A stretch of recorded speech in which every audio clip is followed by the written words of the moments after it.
Hello, I am Dr. Kerrie Fuenfhausen, an Associate Professor of Counseling at Lenore-Ryan University and coordinator of our Asheville Counseling Program.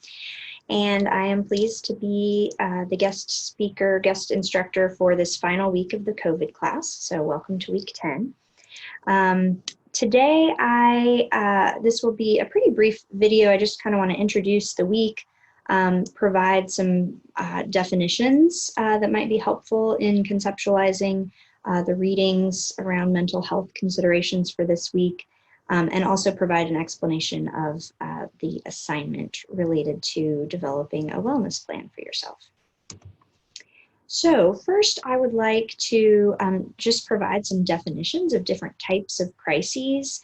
I think we would probably all agree that what we're living in right now is some form of a crisis that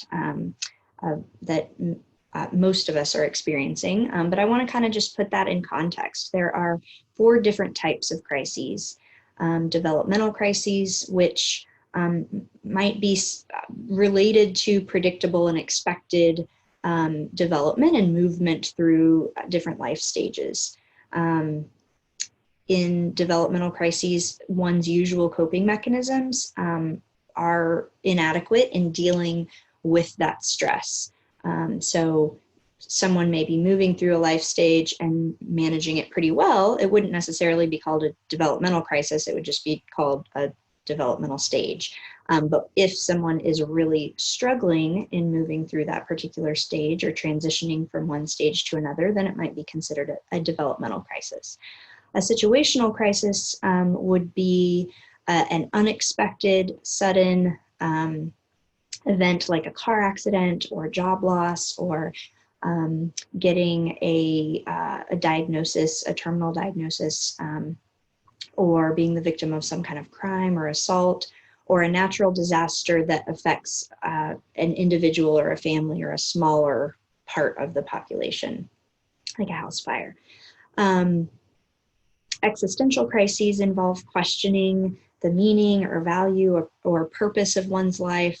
Where am I going? You've probably heard the terms quarter life or half-life crisis or midlife crisis.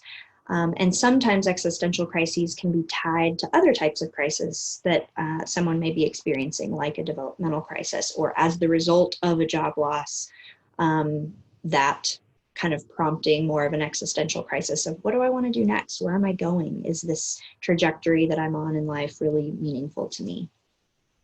Lastly, ecosystemic crises involve events that impact a large segment of the population, such as natural disasters, war, terrorist attacks, the public health crisis that we are currently in a global pandemic, or severe economic conditions.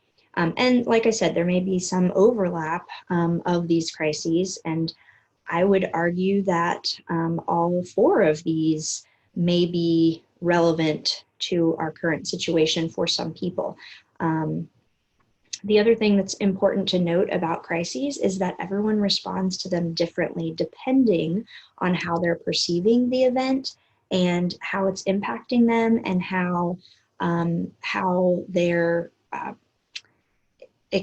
perceiving their resources as being sufficient in dealing with that crisis event or the event.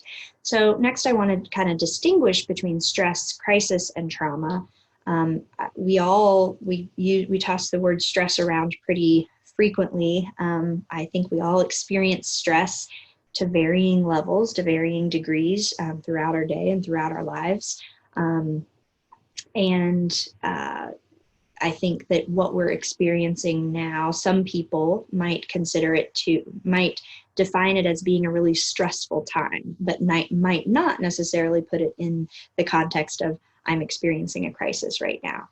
A crisis situation is the perception or experiencing of an event or situation as an intolerable difficulty that is exceeding the person's current resources and coping mechanisms. So part of what we're experiencing right now, some people may be in experiencing job loss or not being able to do their job to the degree that they were before, because they're also taking care of their kids all day who aren't in school. I realize we're in summer right now, but at the end of the spring and in a few weeks, the school situation will be a different scenario than over the summer, and trying to navigate all of those things in addition to the physical health concerns, and possibly taking care of children as well as aging parents, as well as working through this time possibly without access to the typical coping skills or connection to other people that many of us use as ways of getting through stressful times.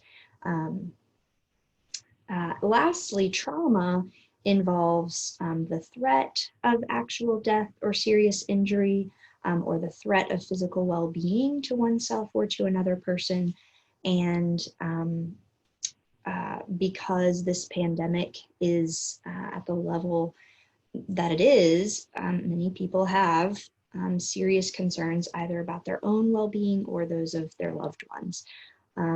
In addition, people who have a history of traumatic experiences can be triggered by new experiences, and that fear may be greater, or if they're experiencing fewer resources and coping skills for navigating that trauma or the crisis, it may be experienced as more of a traumatic situation. So part of what I'm wanting to communicate here is that we're all, the whole world is experiencing the impacts of the COVID-19 pandemic. We may be experiencing it in different ways based on our resources, based on and I mean economic, financial, emotional, family support resources, childcare resources, things like that. So this leads to some of the mental health impacts that many people may be experiencing, some or all or some combination of these. This isn't even an exhaustive list. I'm sure we could come up with even a longer list of emotional and psychological impacts that people may be experiencing during this time. So I'm not going to read through all of these, but you can take a look and maybe notice, relate to some of these. You may notice some things that some loved ones may be experiencing. And part of what I want to do here is normalize that, and validate that we are in what would be called an ecosystemic crisis. And so experiencing anxiety, depression, or at least some symptoms of those, some sadness, some grief, some worry, some fear, feeling out of control, some anger about what we're going through, possibly some anger about how it's being handled around us by other people, by our neighbors, by the government, a feeling of hopelessness. When is this going to end? For people like me who like planning ahead, it's very difficult to do that right now. So I want to normalize that many of us may be experiencing some combination of these things. And there are some specific populations who may be experiencing more significant psychological or mental health impacts.